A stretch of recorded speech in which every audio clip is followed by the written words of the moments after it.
Judas, My Brother, by Frank Yerby. Book 3, in which I became entangled with the harlot Shelomith, and what was even less pardonable, Claudia Procula, the procurator's wife, build another aqueduct, run afoul of the zealots, and witness a baptism. Chapter 9. Your mother will be heartbroken, my father said. Tell her it's for my health's sake, I said, which is only half a lie, father. Maybe not even half. Being cooped up in your scriptorium, or the high priest, or in Grandfather Boethus's counting house wouldn't be good for me. I'd have too much time for brooding.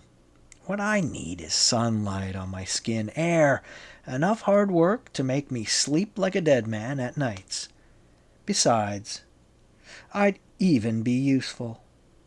The Essenes taught me some tricks about farming that worked amazingly well in that brazen furnace where they live, so I ought to be able to at least double our harvest in a place as fertile as the Galilee is.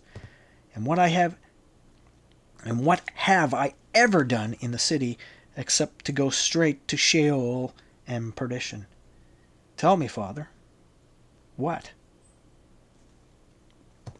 There you have a point, my father said ruefully. Well, Hezron, what do you say? That I'll keep him out of Tiberias and Caesarea, even if I have to break both his legs to do it, my uncle Hezron said. All right, my father said. You have my permission to go up to Nazareth with your uncle. Now tell me, how long do you plan to stay? Until I'm 30, I said. What? My father cried. In that 13th year of the reign of Tiberius Caesar, I was just past my 28th birthday. 2 years, more or less, my uncle said. It's not a bad idea. Yehuda? Or until he's wed, whichever comes first. I'll look for a bride for him among the first families of Galilee, and you among the ruling houses of Jerusalem. It won't be easy, Hezron. His fame has spread abroad, and as you can imagine, it's far from savory. The priestly families won't be overly anxious to give a daughter to a semi-pagan, a blasphemer, a lecher, a wine-bibbler, and a madman. Father, I said. I only repeat the comments that have reached my ears, Nathan, my father said. They do you too much credit. You're merely a fool, which is far less interesting. The boy's not all that bad, my uncle said, and here of late. He's shown evidences of amending his ways, the Essenes' influence upon him. How long will it last, I wonder? Well, at any rate, at my place he'll be thrown into frequent contact with young Yeshua's Uncle Hezron said. And that surely... Yeshua, my father said. A dreadfully plebeian name. Tell me, who is he, brother? A plebeian, just as you said. Though I don't like the word. It's Roman and pagan. He comes from an Haaretz family, who lived in Nazareth for as far back as the oldest citizens can remember. Father was a carpenter, name of Yosef. He's dead now. But the mother, a most unusual woman, Miriam. Ha! My father said. The comely widow, eh, brother? Elevate your thoughts a trifle, Yehuda, Uncle Hezron said. You've never met Miriam. She's not attractive in that sense, at least not to me. She's one of those broad-hipped peasant women, the broodmare type, if you get what I mean. But she's kept that family together, ruled them with an iron hand. The girls have spotless reputations. The elder, Susanna, is to be wed soon. The younger, Johanna, is a chit still. The boys are good, stolid, dull, hard-working peasant lads, except two, except Jacob and Yeshua's. And they, my father murmured politely. I could see he was interested. He was merely indulging his somewhat garrulous elder brother. Jacob's an Essene holy man, a little mad, I'd say, like all the Essenes. No, a trifle madder than even they. He carries his religion to excess. Coming from you, my father laughed, that means he's fit to be chained, cast into a pit, and left to howl. Very nearly, my uncle sighed. But Yeshua is different. He's the most unusual lad I've ever known. There's a certain... Magic? I suggested. Aye, exactly. There's a certain magic about him. He controls people effortlessly. Don't ask me how. I don't know. For heaven's sake, Yehuda. He's the young Galilean Nathan has spent so much time with here, the one who was among the first, to bear his breast to the legion swords. Yes, I remember him. A singularly attractive face, very like Nathan's, but different somehow. Strange. I liked him. You think that he will have a good influence on Nathan? Yes. His purity is awesome. He never frequents women. Nor boys? My father mocked. Oh, for Adonai's sake, Yehuda, my uncle said. We don't practice those pagan abominations in Galilee. What I was going to say, what's strangest of all, is that Yeshu leads a life of absolute chastity, and nobody laughs at him for it. Now do you see? I think so, yes. Feminine purity is admirable, male virginity a joke. It's always been thus since the world began, and yet nobody laughs at Yeshua or chides him. For one thing, he's entirely male. Women adore him. That howling mad woman, Miriam of Migdal, Nun Aya, grows quiet, pensive, almost sane whenever she sees him. And Shelomith. Who's Shelomith? I said. A woman, no, a girl, because she can't be more than 19 yet, whom you don't need to know, my uncle said. Thanks, uncle, I crowed. The minute I get up there, I'll go from door to door calling, Shelomith, oh, Shelomith. Shut up, you fool, my uncle said. Shelomith, for your information, is a harlot, the worst harlot in all Galilee. Not that she's Galilean, she's from Beth Anya, Yehuda. She came to Galilee running away from her husband, a decent man her father had wed her to, accompanied by a lover doubtless. My father said, Exactly, a poor devil from Crayoth. Ha! He has the same name as yours, brother Yehuda. Ben who? My father said. Ben nobody, probably. We call him Ish Crayoth. He of Crayoth. He of Kerioth. Hair and beard as red as a fox's. Little blue eyes, not a bad sort, or he wasn't till she deserted him. Quite a girl, this Shelomith. Quite a girl, this Shelomith, I said. Shut up, my uncle said. He's become a drunkard, a witless sot, always putting himself in that strumpet's way, begging her to come back to him. And she, I prompted. Does the same for Yeshua, my uncle said a little angrily. It's the most amazing thing. She's utterly beautiful. She's caused even men of great piety, even rabbin, to fall from grace. One of the minor priests at Kafir Nahum was ejected from his synagogue because of her. And yet, my father said, whenever she can, she follows Yeshua about like a dog. No, like a she-wolf. I've seen her prostrate herself before him, tears in her eyes, throw her arms around his ankles, kiss his dusty feet. Whereupon my father mocked. He spurns her. No, he says to her with great tenderness, real pity, poor Shelomith, go, child, and sin no more. Return to your husband's house. Ask his pardon. He'll forgive you. I promise you he will. What does she say to that? About her husband? A stream of curses that blue smoked the air to Yeshua's vows of undying love. She begs him before all the world to kiss her, take her in his arms. And he doesn't?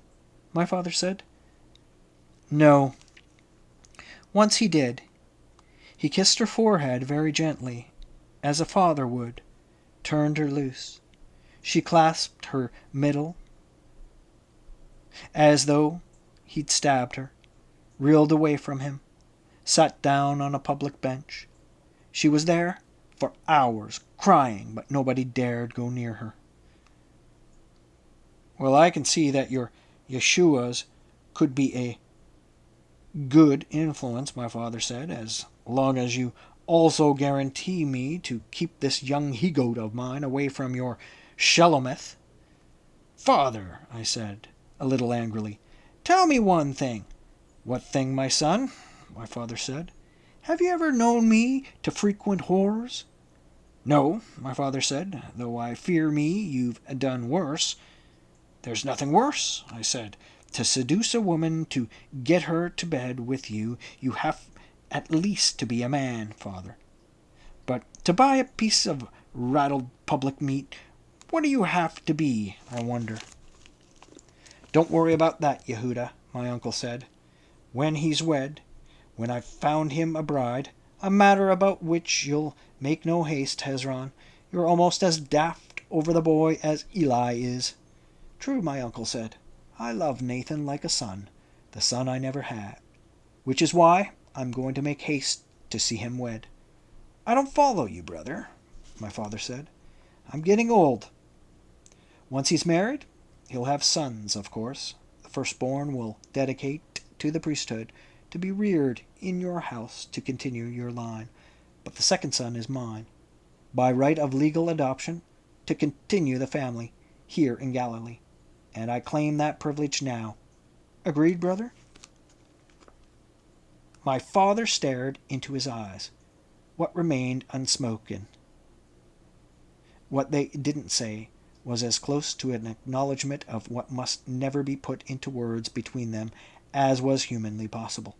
I could almost hear my uncle say, You've kept from me the only woman I could have loved, though you yourself scarcely prize her highly. Therefore you owe me this replacement for the son whom, through your fault, I never sired. And my father, bending his head, nodded, whispered, Very well, Hezron. Agreed. I started to protest, to say, Don't you two old gaffers think I ought to be consulted about this weighty matter? After all, the boy will be mine, but he wouldn't be. No son that came not from Helvetia's womb would or could ever be mine, truly. What mattered it if my seed, torn from my loins by the mere heat and friction of clinging female interior flesh, wild with the race's mindless will to survive, ferociously engorging my dutifully laboring maleness, would engender this tiny, never-to-be-loved stranger, this little alien got lovelessly in the dark. It changed nothing. Let my father and my uncle divide my progeny between them, sell the surplus into slavery. It made no difference. I simply didn't care.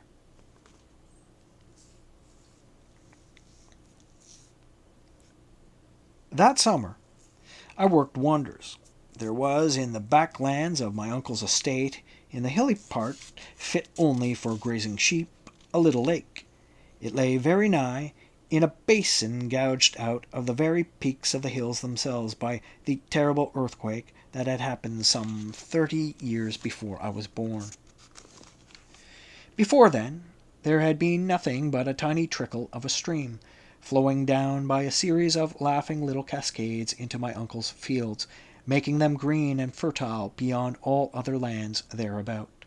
But the earthquake had dammed it up, and thus formed the lake which widened and deepened every year with the spring and fall rains, and the hidden sources beneath it, until it had grown to respectable proportions even then.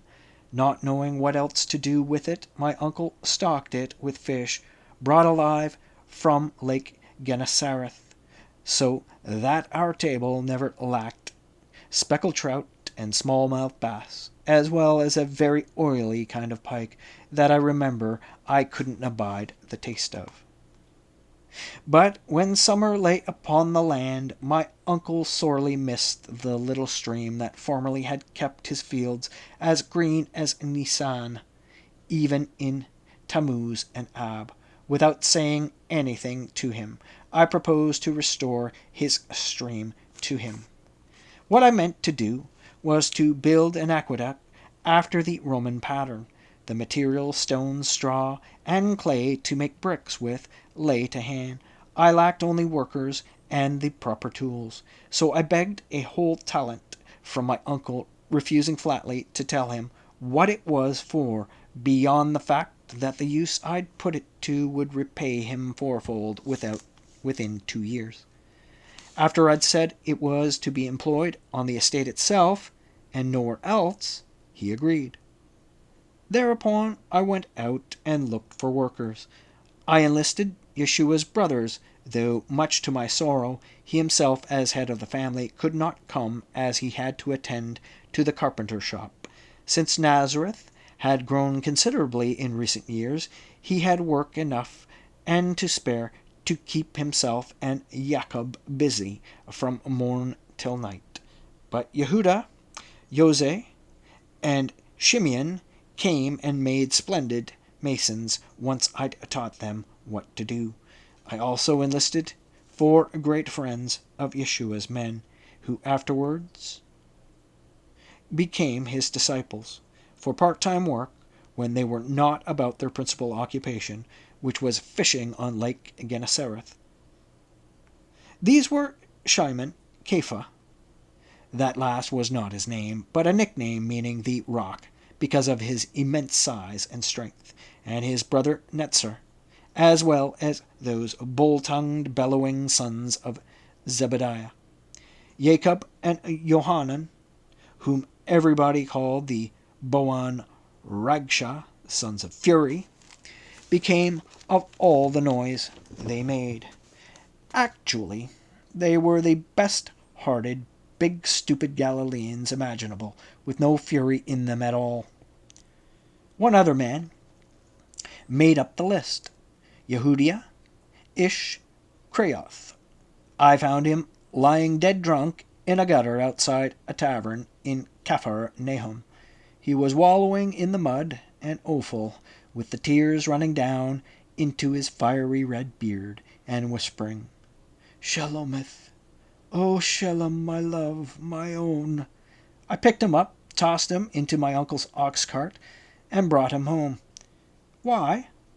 Because my heart went out to him who, even as I, had loved and lost. A man who can love so terribly has to be good, I thought. Nothing that has happened since has changed my opinion of him. The first days he wasn't of much use.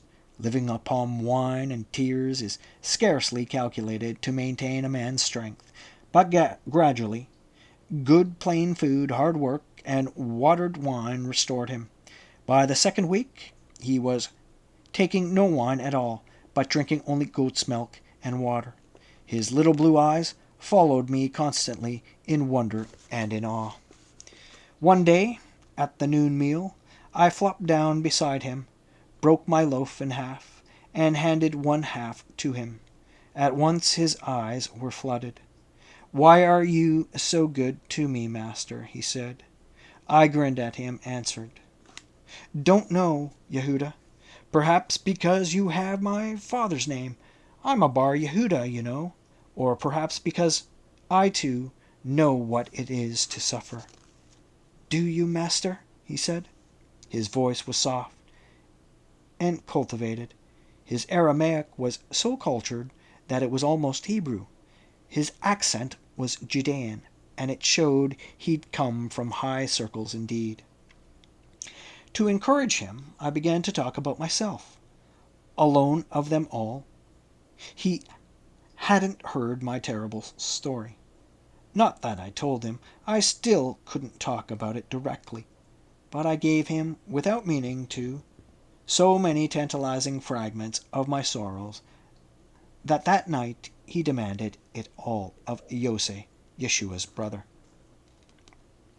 The next morning, when we began work, he came to me and knelt and kissed my hands, called me brokenly his brother in sorrow. But mine is far worse, master, he said, for my Shalameth lives. Your lady died with honor. My heart, my soul, wallows in shame. It's a kind of disease, it is. It is, or else. Else what, Yehuda? I said. She could have any man, the richest merchants of Galilee, fabulously wealthy Greeks and Syrians. We Jews haven't their head for business, you know. Would keep her like a queen, but she prefers to bide in Nikos Lupanar, to be a common harlot, to bed with any dog who has the price. Forget her, Yehuda, I said. A sesterce or two, or a denarius, or an as, or nothing, if the bastard pleases her. Oh God, master, Don't weep, Yehuda, I said. Do you know what I was, master? The head of Ben Boezer's counting house, a man respected of all for my honesty, my skill with numbers. Elias Ben Boezer looked with favor on me, would have wed me to his daughter. I should have been today as wealthy as your grandfather, master. The head of a counting house was great. Were it not for her, I said. Yes, I stole, I embezzled money. I thought she was greedy because she was always asking for more, because there was never enough.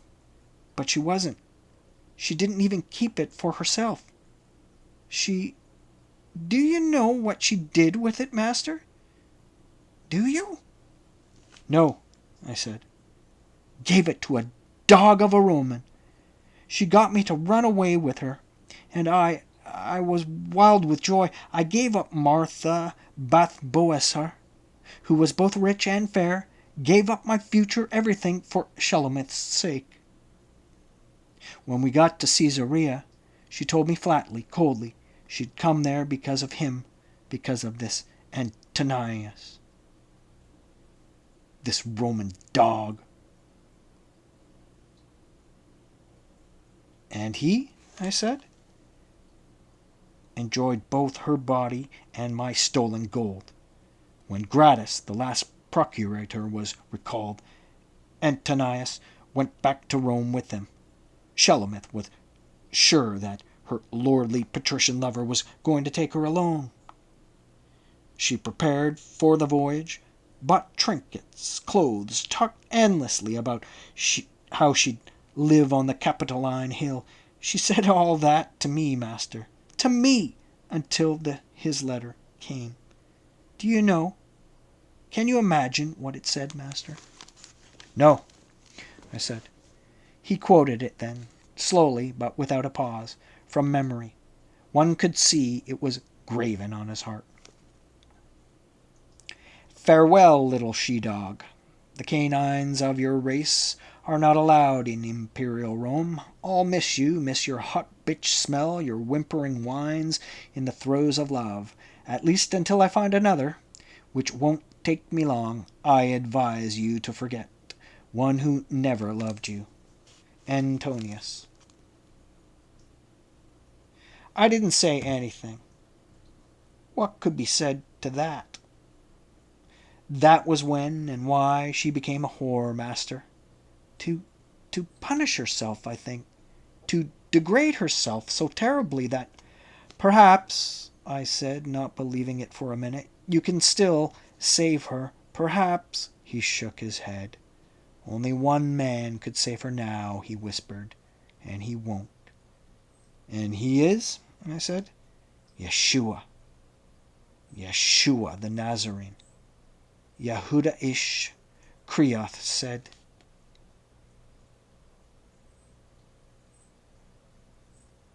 Then we had it all done. I hadn't been able to keep the secret from my uncle very long. An aqueduct isn't something one can hide. Toward the end of summer, when his fields, like those of all Galilee, were parched by the worst drought we'd had in years, he came daily to watch us work. If we didn't get the water to the fields plagued soon, there'd be no harvest for us at all. We stopped neither day nor night now. When darkness fell, we went on working by the light of torches. Fortune favored us, and God, if he exist, must have smiled, standing there watching the silver water pouring through the sluice gates at the end of our sour of arches, spreading out in feathery white fingers over the parched earth. My uncle kissed me and wept like a child. But my feat of engineering had a result I hadn't anticipated, for like the great-hearted gentleman he was, Uncle Hezron shared his bounty with all his neighbors. Those bordering his farm were allowed to join their irrigation ditches to his own. Those farther away came with ox carts to bear the precious water to their lands in barrels. There was, of course, enough and to spare for all. Our lake, fed by hidden springs the earthquake had opened, was inexhaustible, and all the same, another man wouldn't have done it. And when I realized that this generosity had brought down upon my defenseless head, I was sorry that he had. For overnight I had become famous in the land, a sage who struck water from the rock, a sort of lesser Moses, you understand, and fathers who'd call me blasphemer and whoremaster now drove up on a Shabbat after temple to show my wondrous aqueduct to their daughters. I could feel the noose closing around my neck, and panic seized me. I sat stiff and dumb at suppers I was invited to in Nazareth, in Capher Nahum, on the nearby farms, and turned my eyes from the blushing Galilean maidens. I told my uncle I had no desire to wed until I was 30. If then, I hoped that by another year at least I wouldn't see Helvetia's pure, pale cameo of a face etched across the back of my pupils by the acid of my tears each time I closed my eyes. That was one thing. The other was even subtler, and the name of it was fear. You see, I have always been a sensual beast by nature. My nurse caught me busy at Onan Sin when I was but 7 years of age. At 13, after my mother's maidservant cured me of the solitary vice by providing me with the best of all possible substitutes for it, I made for myself the discovery that finding partners for the delicate sport wasn't too difficult if you put your mind to it. The sun swings low over Judea, and heats the blood like wine even in female veins. The women of my country, Elohim be praised, are seldom, if ever, cold. But now, nearly 2 years after my Helvetia's death, I felt not the slightest twinge of carnal desire, and I was neither sentimentalist enough nor sufficiently a fool not to realize that that was strange, that I should never love again, so long as memory had its seat in me, I knew. That I should draw my final breath in pain, lie blinded to any other face by those Tishri eyes upon my deathbed itself, I was sure beyond all question, hope, or doubt. But man, being male, I'd taken it as a matter of course that having resigned myself to life, I'd occasionally felt a basser hunger for some mindless bitch thing, provocatively flaunting her anatomy before me, wiggling her buttocks just beyond my cupped hand's grasp, jiggling her breast as close to my vulpine lips as she dared, causing my nostrils to flare as she performed that night, making it redolent with her high-spiced female musk. Only I didn't. Not at all. That worried me. Let me tell the truth, those Galilean maidens were anything but repulsive. Some of them were very fair, the fairest of them all, whom I am sure I could have learned to love. Susanna Bath Yosef, Yeshua's sister, was already lost to me. She'd marry Asa ben Micah at the beginning of Sivan. His other sister, Johanna, was but a child, all eyes and legs and arms, so I didn't consider her at all then. But I probably would have given in to my uncle's anything but subtle pleasures, but for one secret, galling, terrible fear.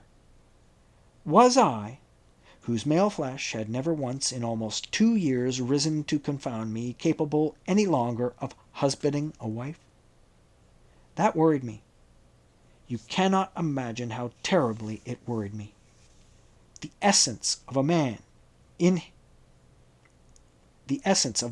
his pride, and among the things this featherless bipped god has made to profane his earth can and does take pride in his randy he-goat's capacity to mount every female who carelessly leaves her thighs agape. That peerless, matchless, incomparable ability gone, he feels a sense of loss. A great, appalling, desolate sense of loss. I was going out of my mind. I had to put the matter to the test. So one might, after the harvesting, poor and scant that year, for my miracle had been accomplished almost too late, was done. I stole down to Capharnaum,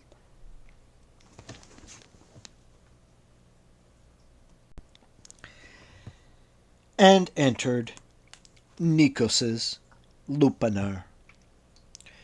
I assure you, upon my honor, that no thought of Shelomith had entered my head.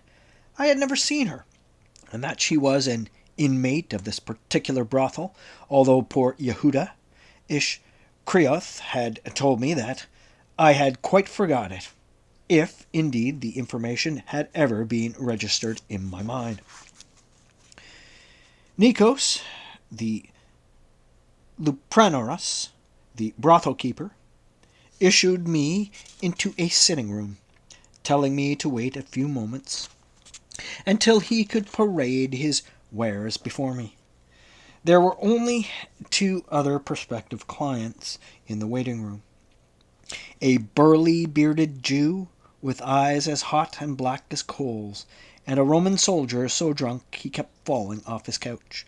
The third time he fell, I saw he wasn't going to be able to get to his feet again, so I picked him up and sat him with considerable force so far back on the couch that he couldn't fall off any more. Whereupon he thanked me in Latin so pure that I realized he was a native Roman and not one of the conquered barbarians who were filing up the ranks of the legions now.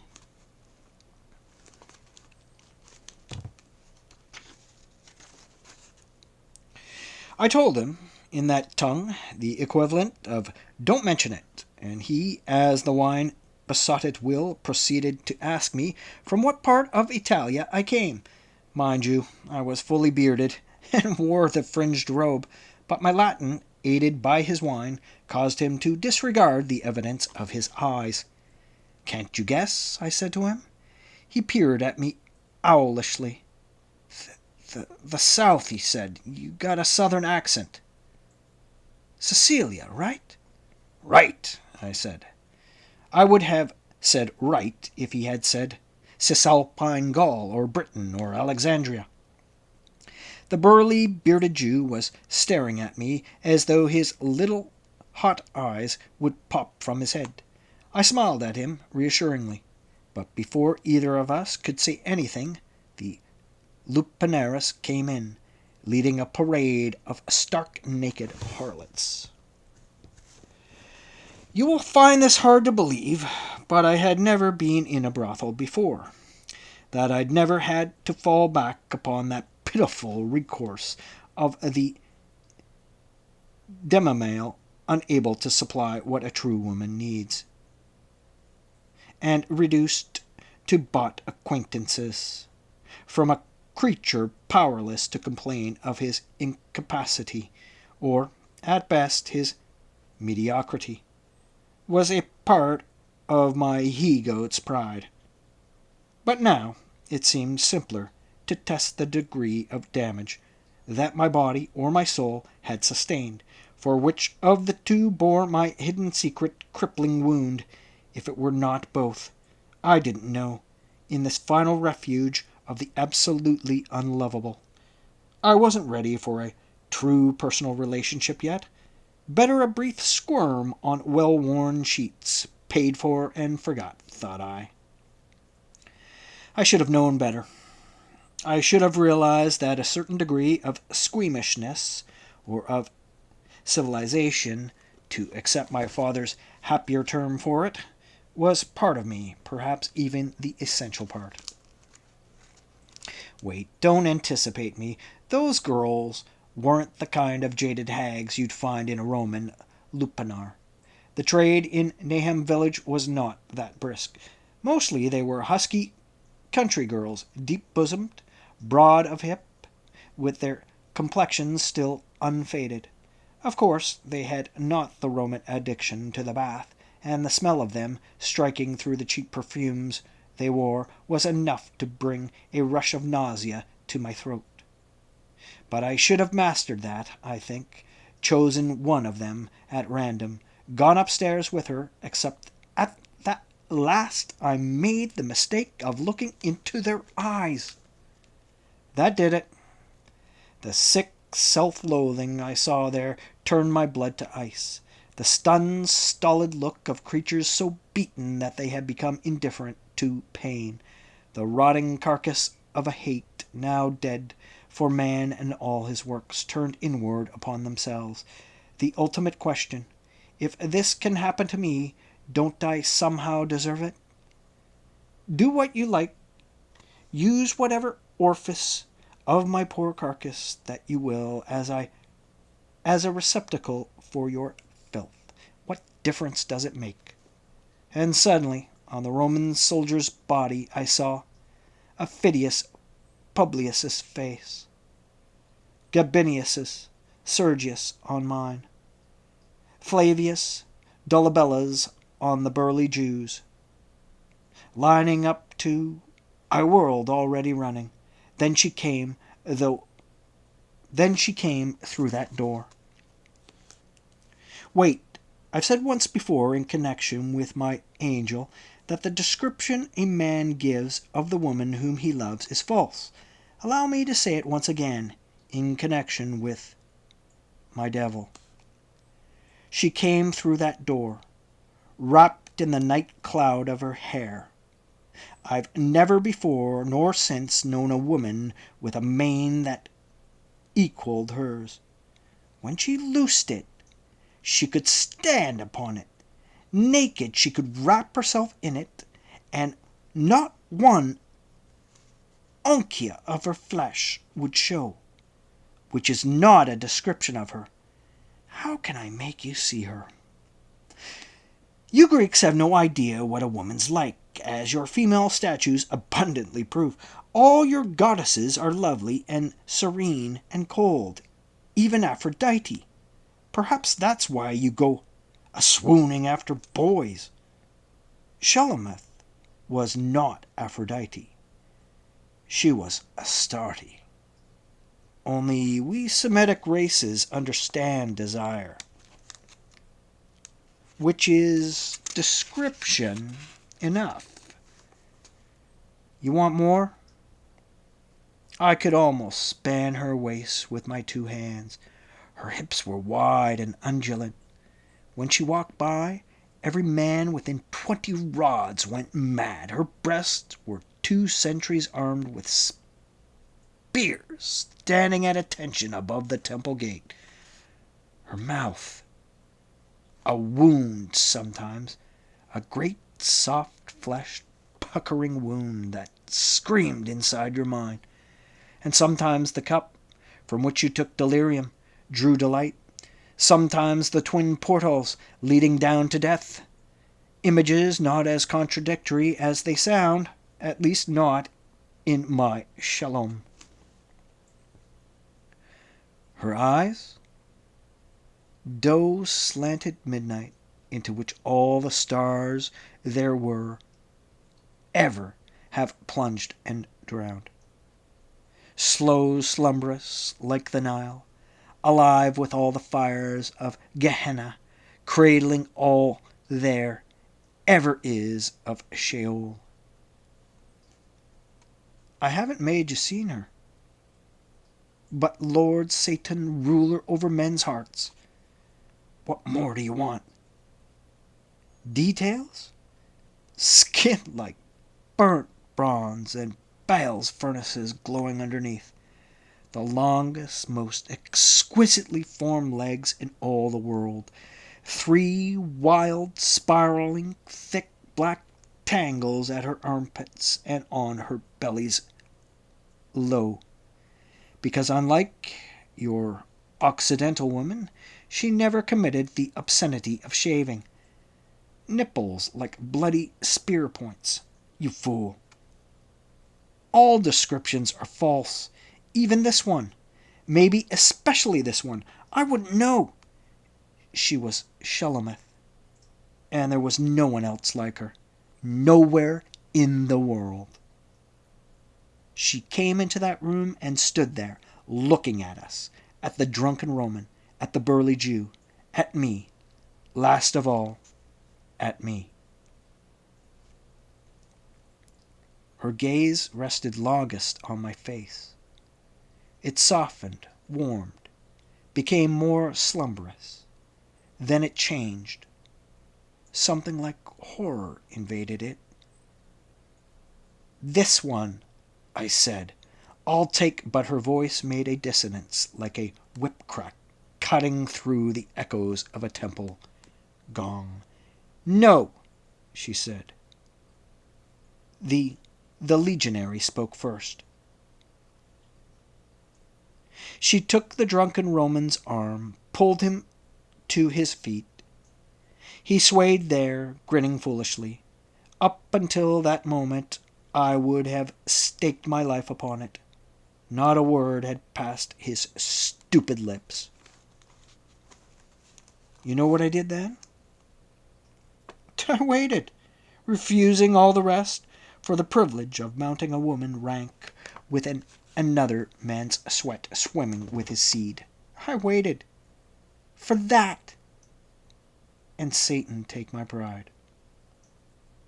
When I heard the Roman stumbling down the stairs at last, muttering Latin obscenities against all the gods there ever were, I got up, pushed by him, flew up those stairs. She lay there on the bed. The fool had been too drunk. The evidences of his haste, his failure, glistened on the burnt bronze of her thighs. The room was stifling, thick with sweat, stink, made more nauseating by being mingled with perfume. She looked at me, and the tender horror got back into her eyes. No, she said. You, no. Never you. Anybody else but you. It's a privilege, friend. You can boast about it. Say, look upon me, the one man in all Galilee who's never bedded with Shelomith. I hung there, trembling. I don't want that privilege. I got out. Besides, you're wrong. I'm not the only one. Who else? She taunted. Then I think I must have smiled. Aren't you forgetting? Yeshua, I said. She clung up off the bed before I saw her muscles tense. Her fingers curved into talons raking for my eyes. She was soaking wet and glistening. I needed all my strength, my skill, to throw her, hold her down. I clasped both her wrists in a grip like iron, pressing her body against the bed with the weight of my own. Her eyes were the eyes of a lioness, flaming through all the jungles of the night. Then they changed. The fire in them went smoky, dimmed. She smiled at me. Have you ever taken the butt end of the lance shaft full in your big gut? That was what the worm red lip curl, slow quivering, did to me then. Turn me loose, she said. You've won. I won't fight any more. What have I got to fight for anyhow? Huh, Nathan? I stared at her, said, You know my name? How? My secret, she said. Turn me loose, will you, huh? Please? I turned her loose. Her hand blurred sight as it plunged beneath the pillow to come out with a knife. She put the point against my throat with one smooth, practiced motion, held it there. I leaned upon it hard. She drew it back at once, said, Yes, you would, wouldn't you? But there's one thing you won't do. Couldn't stand. She reversed that blade with matchless speed and skill, put the point against the lovely darkness of her left breast, pushed in so deep that I thought it was never going to stop, and terror hit me in the gut like an armored fist. Shelomith! I screamed. Then she did stop, and lay there looking at me and smiling a little with that knife in her so deep that to get it away from her I would have to ruin her, leave that sweet flesh butchered torn. More than it already was, I mean, because the blood was flooding up about the blade already, making thick, black, scarlet rivulets all over that glory. Two of us, she said. You want that, Nathan? Your divine Helvetia and a whore? They'll make ballads about you in Tiberias tomorrow, in Caesarea, the day after next week in Jerusalem. You'll be famous. Nathan Bar Yehuda, for love of whom a patrician Roman and a dirty Jew bitch died. Both the same way. You want that? You want her name forever linked with the harlots in men's minds? I got up from there, stood bent over, abject and trembling with defeat, looking at her.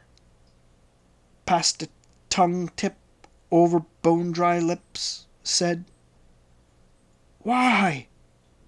She kept her fist curled around the hilt of the knife. As she spoke,